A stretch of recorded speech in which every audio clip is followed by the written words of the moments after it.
Hi welcome to my YouTube channel knowledge with Ragib. तो चलिए आज हम लोग बात करते हैं कि किस तरह से इन्वेज़न होता है अरब्स का।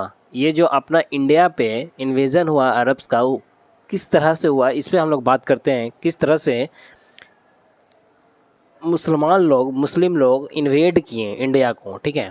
तो देखिए, सबसे पहला बात तो हमेशा याद रखना आपको ये है कि अरब का जो इन्वेजन हुआ, अरब का जो आक्रमण हुआ, उसके पीछे क्या वजह थी, क्यों अरब लोग इन्वेड किया, ठीक है, इंडिया पे।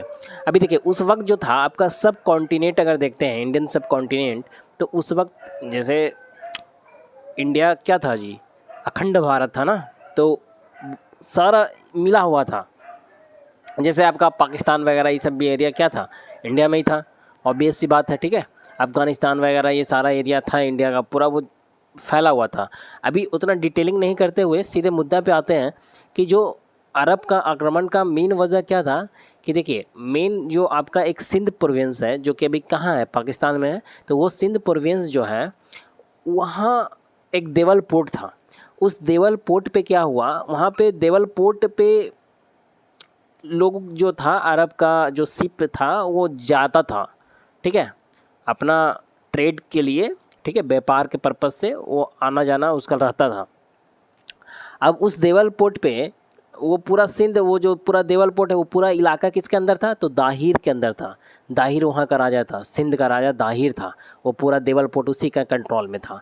अब वहाँ वो दाहिर जो था वो ब्राह्मण वंश से था, ठीक है। अब ये दाहिर ले लिया पंगा, पंगा इस तरह से लिया कि जब उसका पूरा जाता था शिप, तो कंटेनर से भरा हुआ ट्रेड के लिए पर्पस से जाता था, तो उस पे दो चार बार क्या किया, हमला वगैरह किया, और एक बार क्या किया कि उसको पूरा का पूरा रोक लिया, कब्जा कर लिया। तो जैसे ही इस चीज़ को कब्जा कर लेता है, तो यहीं से मेन क्या हो जाता है, जंग छिड़ जाती है। यहीं से मेन एक जो मोमेंट बनता है ना, वो मोमेंट डेवलप हो जाता है कि अब अरब क्या करता है, आक्रमण करता है अपने शिप को छुड़ाने के लिए। ये देखिए, ये मैटर जो होता है जब अल हजाज के पास जाता है, समझे। उस समय जो था उमैयद डायनेस्टी चल रही थी। जब आक्रमण हुआ, आक्रमण जब किया, देखिए आक्रमण बहुत बार हुआ है, लेकिन ये सफलता वाली जो आक्रमण हुआ वो मोहम्मद बिन कासिम के थ्रू हुआ है।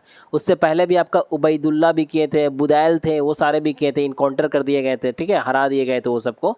लेकिन जो मोहम्मद बिन कासिम क्या था, जो यहाँ पे शिप का कैप्चर हुआ था, तो अल हजाज, उस समय उमैयद डायनेस्टी चल रही थी, तो उमैयद डायनेस्टी के उस समय गवर्नर जो थे वो अल हजाज थे, ठीक है। तो वो अरब से रूल कर रहा था। अब वो क्या क्या था, वही उसी का आर्मी चीफ था मोहम्मद बिन कासिम, समझे। तो ये सारा जब मैटर यहाँ जाता है सुल्तान के पास, उस समय जो खलीफा जो थे, खलीफा पद उस समय चलता था, आपको मालूम था खलीफा पद चलता था ना जी।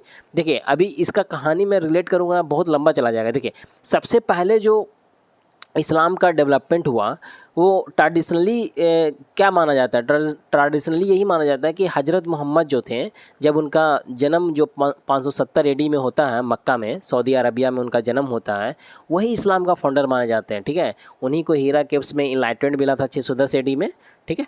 तो वही इस्लाम का यही फाउंडर है।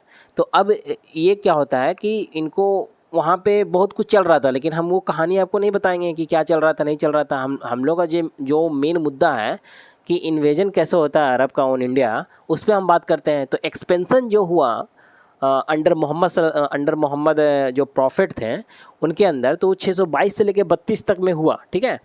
क्योंकि 632 के बाद क्या होता है ना, प्रॉफिट का वो डेथ हो जाता है, वो डाइड कर जाते हैं, उनका मौत हो जाता है, और 622 में ही उनको वहाँ से निकाल दिया जाता है, ठीक है। 622 में वो जो मक्का में उनका जन्म हुआ था, तो फिर उनको मदीना भेज दिया जाता है। यही मक्का टू मदीना जो वो जाते हैं ना, तो इसी को इस्लाम में क्या बोला जाता है, तो हिजरत बोला जाता है। और यही 622 एडी को हिजरी संवत बोला जाता है, समझे। इस्लामिक कैलेंडर यही है 622 एडी। तो ये 622 एडी क्या चल रहा है समझ रहे हैं बात। तो देखिए, यहाँ पे जो चीज़ हुआ वो किस तरह से हुआ, आप समझ में आ रहा है। तो 622 से 632 में जो डेवलपमेंट हुआ ना इस्लाम का, हाँ, वो किसके अंडर हुआ, वो डेवलपमेंट जो हुआ आपका हजरत प्रॉफिट के अंदर हुआ, ठीक है, मोहम्मद प्रॉफिट के अंदर हुआ। तो यहाँ पे आप एक चीज़ ये देखिएगा, उसके बाद जो एक्सपेंसन होता है वो रसीउद्दौन करके एक आता है आपका, वो जैसे उमय्यद खलीफा, उसी तरह से रसीउद्दौन खलीफा आता है, ठीक है। तो उसके अंदर एक्सपेंशन होता है जो कि 632 से लेके 661 AD तक होता है। उसके बाद उमय्यद खलीफा आता है, ठीक है, उमय्यद डायनेस्टी आता है बोल सकते हैं। वो जो उसका जो चलता है, खलीफा नहीं बोलते हैं, क्या बोलते हैं उसको, क्या पढ़ते हैं जी बताइए आप। तो उसके बाद ये डेवलपमेंट जो चलता है, जो एक्सपेंशन जो चलता है, वो उमय्यद खलीफा के अंदर चलता है, जो कि 661 से 750 AD जो चलता है। तो उसी वक्त, ये जब उमय्यद खलीफा चल रहा था, उसी वक्त आपका जो है इन्वेज़न होता है मुस्लिम के थ्रू। किस एरिया में होता है इन्वेज़न? मुस्लिम के थ्रू। ये आपका जो साउथ वाला एशिया हो गया, वो वाला पार्ट में होता है। जैसे आपका साउथ एशिया का पार्ट कौन कौन सा आता है जी? तो आप देखिएगा ना कि पाकिस्तान वगैरह जो हो गया, इंडिया, नेपाल, भूटान, बांग्लादेश, ये सारा श्रीलंका, इधर वाला पार्ट जो हो गया वो साउथ एशिया में आता है। तो ये जो हुआ था, ये उमय्यद खलीफा के दौरान हुआ था, ठीक है, जो कि 712 में मोहम्मद बिन कासिम के थ्रू ये सफलतापूर्वक आक्रमण किया गया था और दाहिर को क्या कर दिया गया था? दाहिर को ये मोहम्मद बिन कासिम क्या कर देता है? हरा देता है, ठीक है, इस युद्ध में। और ये सारा खेला जो हो रहा है, ये किस बुक से पता चलता है? तो चचनामा एक बुक है, ठीक है, उस चचनामा बुक से ये पता चलता है, ये सारा कहानी उसमें लिखा हुआ है, ठीक है। अब देखिए एक चीज़ आप यहाँ पे देखिएगा तो आपको ये पता चलेगा कि सबसे पहले ये जो उस समय सुल्तान चलता, देखिए लास्ट आपका खलीफा कौन रहे हैं इस्लाम में, तो उस हिसाब से जो था पहला खलीफा कौन रहा, लास्ट खलीफा कौन रहा, ठीक है। तो पहला जो खलीफा बनाया जाता है ना, वो अबू बकर को बनाया जाता है इस्लाम में, और वो इस तरह से चलते आता है, अबू बकर, उमर, उस्मान, अली के बाद हुसैन। तो ये जो हुसैन वाला भी सिस्टम चलता है, उसमें वो सारा मैं आपको बताता हूँ अभी। तो वहाँ से ही एक सुन्नी शिया का एक कंसेप्ट क्रिएट होता है। उसके बाद इस दोनों के बीच में कन्फ्लिक्ट होता है। तो फिर आपका एक सूफ़ी कम्युनिटी आता है जो बात करता है सूफ़ी म्यूजिक का, कि मैं तो अल्लाह को, मैं तो जो भी रब हैं उनको मैं म्यूजिक के थ्रू मैं उनको इबादत करता हूँ, मैं उनको म्यूजिक के थ्रू सबसे बेस्ट तरीका मानता हूँ वहाँ तक पहुँचने का। तो ये दोनों के बीच में जो कन्फ्लिक्ट हो गया था ना सुन्नी शिया के बीच में, उसको ये रिड्यूस करने के लिए, उस कन्फ्लिक्ट को मिनिमाइज करने के लिए, डिमिनिश्ड करने के लिए एक कम्युनिटी डेवलप हुई जो कि सूफ़ी कम्युनिटी आती है 9th सेंचुरी में। और ये जो सारा खेला हुआ इन्वेजन ऑफ अरब जो हुआ वो 8th सेंचुरी में हुआ, जिसमें 712 AD में क्या करता है, यही मोहम्मद बिन कासिम सफलतापूर्वक आक्रमण करके दाहिर को हरा देता है। जो कि ये किसके थ्रू पता चलता है? ये हरिश्चंद्र वर्मा बोलते हैं कि 712 AD में ये आक्रमण हुआ था और हराता है ये। और BD महाजन जो हैं वो बोलते हैं कि नहीं, ये 711 AD में हुआ है। 711 AD में जो है मोहम्मद बिन कासिम, सिंध के जो राजा था उस वक्त, दाहिर, उसको हरा देता है। ये BD महाजन बोलते हैं, लेकिन ज़्यादा 99% सही हरिश्चंद्र वर्मा को ही माना जाता है, समझे। तो इस तरह से ये पूरा खेल क्रिएट होता है। अभी देखिए, तो यही आपका मुस्तफ़ा कमाल पाशा जो था 1924 में, ये खलीफा वाला जो चल रहा था पोस्ट, इसको क्या कर देता है? पूरी तरह से एब्लिश्ड कर देता है, ख़त्म कर देता है। समझ में आया? तो इस तरह से ये पूरा कहानी इसका चलता है। तो जब अरब का इन्वेज़न होता है तो ये कैप्चर ऑफ अरब शिप की वजह से ये सारा खेला शुरू होता है, कि जो उस समय खलीफा थे, सुल्तान थे, उसके पास जब ये पहुंचता है मसला कि शिप को क्या कर लिया गया है, दाहिर के थ्रू कैप्चर कर लिया गया है।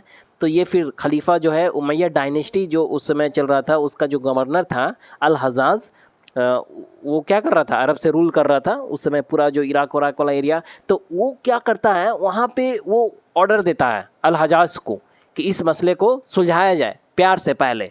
तो उसके पास पैगाम भेजा जाता है दाहिर के पास कि अगर आपको ऐसा है तो जितना मेरा लॉस हुआ है उतना लॉस को आप भरपाई कीजिए और मैटर को क्या कीजिए, क्लोज कीजिए। लेकिन दाहिर इस बात से इनकार कर देता है, ये मानने से इनकार कर देता है। और फिर क्या होता है, यही वजह बनता है कि अल हजाज फिर क्या करता है, एक आर्मी चीफ जो है अल हजाज का मोहम्मद बिन कासिम था, उसी को भेजता है। और यही पहला मुस्लिम इन्वेडर था जो सक्सेसफुली क्या करता है, इन्वेड करता है और सिंध एरिया को जीतता है, दाहिर को मारता है। ब्राह्मण वंश था, ब्राह्मण डायनेस्टी वहाँ पे चलते हुए आ रहा था, तो दाहिर भी तो ब्राह्मण से ही था, तो उसको वहाँ मारता है। और उसके बाद वो क्या करता है, वहाँ पे इस्लाम का इस्टेब्लिशमेंट करता है। लेकिन मेन कॉज क्या था ये लड़ने का, क्या इस्टेब्लिश करना था मेन कॉज वहाँ पे? इस्लाम नहीं, मेन कॉज ये था कि अरब शिप को कैप्चर किया गया था, इसके वजह से ये सारा हुआ। लेकिन उसके बाद फिर ये सारा मैटर सेकेंडरी बन गया कि जैसे ही वहाँ पे वो सारा हराता है उसको, तो वहाँ के जो वासी थे, जो सिंध के वासी थे, ठीक है। वो तो सारे दाहिर के कंट्रोल में थे, पहले दाहिर राजा था तो दाहिर के कंट्रोल में थे, दाहिर उसको सारा जैसे भी कंट्रोल कर रहा था, दाहिर के अंदर ही थे। लेकिन जैसे ही जब मोहम्मद बिन कासिम वहाँ पे सफलतापूर्वक जीत हासिल करता है तो फिर वो सारे मोहम्मद बिन कासिम के अंदर आ जाता है। तो मोहम्मद बिन कासिम 2 शर्त रखता है। पहला शर्त रखता है या तो आप जितने नन मुस्लिम हैं वो मुस्लिम में कन्वर्ट हो जाइए, ठीक है, नहीं तो दूसरा कि अगर आप मुस्लिम में कन्वर्ट नहीं होते हैं तो देखिए अब दाहिर रहा नहीं, अब दाहिर की जगह मैं हूँ यहाँ का, ठीक है, हेड। तो आप सबका रिस्पॉन्सिबिलिटी मेरा है, मेरा जवाबदेही है आप सबका कि आप लोगों को कैसे रखना है नहीं रखना है, ठीक है, देख रेख ये मेरी जिम्मेदारी बनती है। तो ये 2 ऑप्शन रखता है कि जितने नन मुस्लिम हैं वो सारे मुस्लिम में कन्वर्ट हो जाए, नहीं तो जितने नन मुस्लिम हैं उनको एक जजिया टैक्स देना पड़ेगा। एक टैक्स इंट्रोड्यूस कर दिया मोहम्मद बिन कासिम। जिस टैक्स का पहला मुस्लिम यही था जो एक टैक्स लाया, जो जिसको जजिया टैक्स बोलते हैं। जजिया टैक्स क्या था? एक प्रोटेक्शन टैक्स था, यानी अगर आप नन मुस्लिम हैं तो जजिया टैक्स किस पे लगाया गया था? नन मुस्लिम पे लगाया गया था। क्या ये ब्राह्मण पे था? नहीं। क्या ये विडो पे था? नहीं। क्या ये डिसेबल्ड पे था? विकलांग लोग पे था? नहीं था। ओल्ड लोग पे नहीं था, ठीक है, बूढ़े वाले लोग पे नहीं थे, बच्चे वाले लोग पे नहीं लगाए गए थे, ब्राह्मण लोग पे नहीं लगाए गए थे, ठीक है। जो विधवा हो गई थी औरत, जो शादी करता है और उसकी हस्बैंड जब मर जाता है तो जो औरत विधवा हो गई उस पर भी जजिया टैक्स नहीं था। तो ये नन मुस्लिम पे जजिया टैक्स लगाया गया था और जो मुस्लिम में कन्वर्ट हो जाता है उसमें नहीं था ये। तो नन मुस्लिम पे जजिया टैक्स था जो क्या कौन लाया था? एक सुरक्षा तरह का कर था कि हाँ आपका सुरक्षा करने की जिम्मेदारी मेरी है, तो इसके बदले में आपको एक टैक्स देना पड़ेगा और जिस टैक्स का नाम रखा जजिया टैक्स, नहीं तो आप मुस्लिम में कन्वर्ट हो जाइए, समझे, ये रखा। और उसी वक्त इसने क्या किया? गोल्डन कॉइन चलाया जिसको दिहरम नाम दिया गया था। देखिए ऐसा नहीं है कि गोल्डन कॉइन उसके पहले नहीं चला है, लेकिन उस समय जो गोल्डन कॉइन वो चलाया ना उसको दिहरम नाम दिया गया, समझे। और डेट जो है खजूर वगैरह, कैमल हस्बेंड्री, ठीक है, जैसे आपका ऊँट की जो आपकी पालन पोषण हुआ वो देखने को मिलता है। तो ये सारा यहाँ पे आपको देखने को मिलता है। अरब्स के थ्रू ही एटलस वगैरह जो है, मानसून उनसून का भी अरब्स को ही श्रेय जाता है। तो ये सारा खेला यहाँ से शुरू होता है और इस तरह से इन्वेजन होता है। और ये छोटी सी जो चूक थी कि जो अरब का शिप को कैप्चर कर लिया गया था और वहाँ पे अरब जो सुल्तान खलीफा जो था वो उसके थ्रू ये पैगाम रखा गया लेकिन नहीं माना, तो ये सिंध जो है एक छोटा सा मिस्टेक कर दिया और फिर इस तरह से अरबवासी जो थे वो क्या हुए, साउथ में भी फैलना स्टार्ट कर दिया और इस्लाम क्या हो गया, साउथ में भी आना शुरू हो गया। तो साउथ एशिया में, समझ में आ रहा है, साउथ एशिया में भी इस तरह से इस्लाम फैलना स्टार्ट हो गया।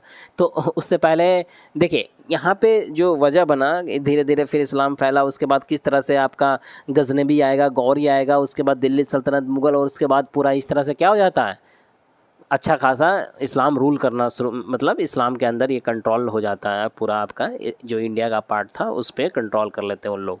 फिर उस तरह से फिर चेंज होता है। तो वो फिर जैसे देखिए वेस्ट एशिया जो था, वेस्ट एशिया में आपका वो ये सारा आ जाता है, ईरान वगैरह जो हो गया, टर्की वगैरह, सीरिया, ठीक है, सऊदी अरबिया, ओमान, यमन, ये सारे। तो ये सब में भी उस वक्त चल रहा था, क्या चल रहा था उस वक्त जो था आपका, जो इस्लाम का एक्सपेंसन हुआ। तो आपको बताया ना जी, पहले एक्सपेंसन जो हुआ अंडर मोहम्मद के अंदर हुआ जो कि 622 से 632 एडी में चला तक हुआ। उसके बाद रशीदुन खलीफत आया, ठीक है, 632 से 661 में। तो उस वक्त जो था जैसे आपका कुछ पार्ट जैसे आपका आ जाता है, फिर ईस्टर्न यूरोप, साउथर्न यूरोप, ये सारा थोड़ा अफ्रीका, नॉर्थ अफ्रीका, ठीक है, इस तरह से वो फैलना शुरू हुआ। तो एक्सपेंसन जो मेन साउथ एशिया की तरफ आया ना, वो उमैयद खलीफा जब 661 से 750 में चला उस वक्त आया, जो कि 712 में सक्सेसफुली क्या हुआ, मोहम्मद बिन कासिम इन्वेट करके सक्सेसफुली वो जीत हासिल करता है। तो इस तरह से ये पूरा वजह बनता है। इस तरह से मोहम्मद बिन कासिम सफलतापूर्वक अटैक करता है और फिर यहाँ पे रूल करना शुरू करता है, समझ में आया। तो उसके बाद वो अपना टेरिटोरी को भी एक्सपेंड करता है, फिर इस्लाम को भी अपना क्या करता है, एक्सपेंड करता है। तो इस तरह से स्प्लिट करना होना शुरू हो जाता है इस्लाम का। तो होप ये वीडियो आपको पसंद आई हो। अगर ये वीडियो पसंद आई हो तो please like, share and subscribe. Thanks for watching.